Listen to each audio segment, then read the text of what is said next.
విపక్షాల నినాదాల మధ్య అసెంబ్లీ సమావేశం కొనసాగింది. సీఎం రేవంత్ రెడ్డి క్షమాపణ చెప్పాలని స్పీకర్ పొడియం దగ్గర బైఠాయించారు బీఆర్ఎస్ సభ్యులు. స్పీకర్ పదే పదే హెచ్చరించినా వెనక్కి తగ్గేదే లేదు అంటూ కీలకమైన బిల్లులపై మాట్లాడకుండా ఆందోళన సరికాదన్నారు సీఎం. సభ్యులను సస్పెండ్ చేయాలని ఎంఐఎం డిమాండ్ చేయగా ప్రధాన ప్రతిపక్ష పాత బీఆర్ఎస్ పోషించడం లేదని బీజేపీ ఫైర్ అయింది.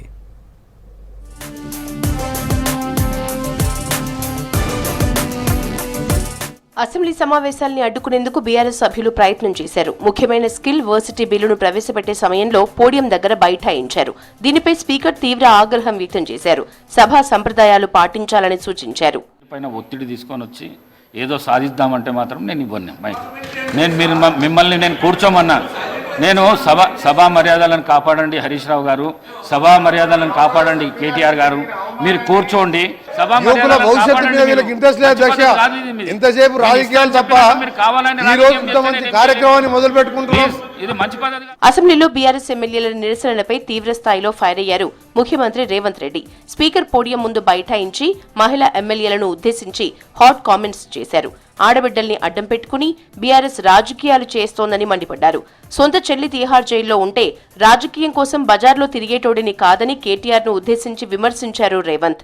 ఒక దుర్మార్గమైన ఆలోచన, రాజకీయ పాచికతోని సభను స్తంభింపజేసి ఆడబిడ్డలను అడ్డం పెట్టుకొని అక్కల్ని అడ్డం పెట్టుకొని రాజకీయం చేస్తారు అధ్యక్ష. ఇదా అధ్యక్ష? ఆ అక్కల్ని నేను సొంత అక్కల్లాగానే భావించిన. ఒక అక్క నన్ను నడి బజార్లో వదిలేసిన నేనేమనలే. ఇంకొక అక్క ఎలక్షన్కి పోతే నా మీద 2 క్రిమినల్ కేసులైన ఈ రోజుకున్న కోర్టుల చుట్టూ తిరుగుతున్న అధ్యక్ష. అక్క ఎవరి ఉచ్చులో పడి మీరు తప్పుదో పడుతుండ్రో వాళ్ళని నమ్ముకున్న సొంత చెల్లెలు తిహార్ జైల్లో ఉన్నది అక్క.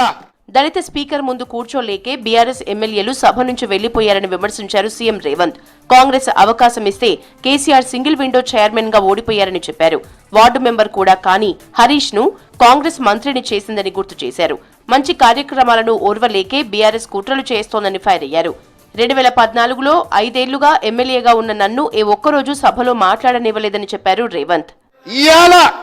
వాళ్ళని అవమానించిన చంద్రశేఖరరావు మైకులో మాట్లాడాలంటే ఒక దళిత బిడ్డను లేచి అధ్యక్ష నాకు మైక్ ఇవ్వు అని అడుక్కునే పరిస్థితి కాంగ్రెస్ తీసుకొచ్చింది అధ్యక్ష. అది కాంగ్రెస్ గురించి మాట్లాడే అర్హత మీకెక్కడుందని నేను అడుగుతున్నా. సింగిల్ విండో డైరెక్టర్ పోస్టు చంద్రశేఖరరావుకి ఎవరిచ్చారు అధ్యక్ష? కాంగ్రెస్ పార్టీ ఇచ్చింది. హరీష్ రావు గారు ఏముండే అధ్యక్ష? వార్డు మెంబర్ ఉండేనా? మీరున్నారు కదా ఆ రోజు ఎమ్మెల్యేగా. వార్డు మెంబర్ లేని హరీష్ రావును రాష్ట్ర మంత్రిగా చేసింది రాజశేఖర రెడ్డి కాంగ్రెస్ పార్టీ కాదా అధ్యక్ష? సభలో బీఆర్ఎస్ నేతలు అడ్డుకోవటంపై ఏలిటి మహేశ్వరరెడ్డి తీవ్ర ఆగ్రహం వ్యక్తం చేశారు. అమూల్యమైన సమయాన్ని వృధా చేయటాన్ని ఖండిస్తున్నామన్నారు. విలువైన ప్రతిపక్ష పాత్ర పోషిస్తే బాగుంటుందన్నారు. ప్రజా సమస్యలపై మాట్లాడకుండా అడ్డుకోవటం తగదన్నారు. ఇది చాలా అన్యాయం సార్. ఇది మెయిన్ అపోజిషన్ పార్టీగా ఉన్నటువంటి బాధ్యతయుతమైనటువంటి పొజిషన్లో ఉండి వారు బాధ్యతయుతంగా ప్రవర్తన చేస్తే బాగుంటుంది. ఇది మంచి పద్ధతి కాదు. నిన్న కూడా మీ ప్రవర్తన వల్ల మా అవకాశం పోగొట్టుకున్నాం. అమూల్యమైనటువంటి సమయాన్ని ఈ రకంగా వృధా చేయడం మంచిది కాదు. దీన్ని నేను ఈరోజు పూర్తిగా ఖండిస్తా ఉన్నాం. ప్రతిపక్ష పాత్ర మీరు పోషిస్తే బాగుంటుంది. ఇది మంచి పద్ధతి కాదు. మేము మాట్లాడేటువంటి అవకాశాలు మాకు రావాలా. మేము ఈరోజు ఈ సభకు వచ్చాం. బీఆర్ఎస్ సభ్యుల ఆందోళనపై ఎంఐఎం ఎమ్మెల్యే అక్బరుద్దీన్ ఓవైసీ మండిపడ్డారు. ఆందోళన చేసే సభ్యులను సభ నుంచి సస్పెండ్ చేయాలని డిమాండ్ చేశారు. आप दोनों का जो भी झगड़ा है करिए साहब, बड़े पार्टी है, बड़े लोग हैं आप लोग, मगर हम जैसे छोटे पार्टियों का हक क्यों ले रहे हैं sir? Sir we have the right. Sir I might be sounding very harsh, but the government has to have the courage, or if not they should have the courage to suspend them. You cannot run the house like this sir. अगर बात होती है अच्छा है, settle होता है issue अच्छा है सर, नहीं होता है सर तो ठीक है सर, आप सस्पेंड करिए. आप सस्पेंड भी नहीं करना चाह रहे. కొంతమంది బీఆర్ఎస్ ఎమ్మెల్యేలు సీఎం ఛాంబర్ దగ్గర ఆందోళన చేశారు.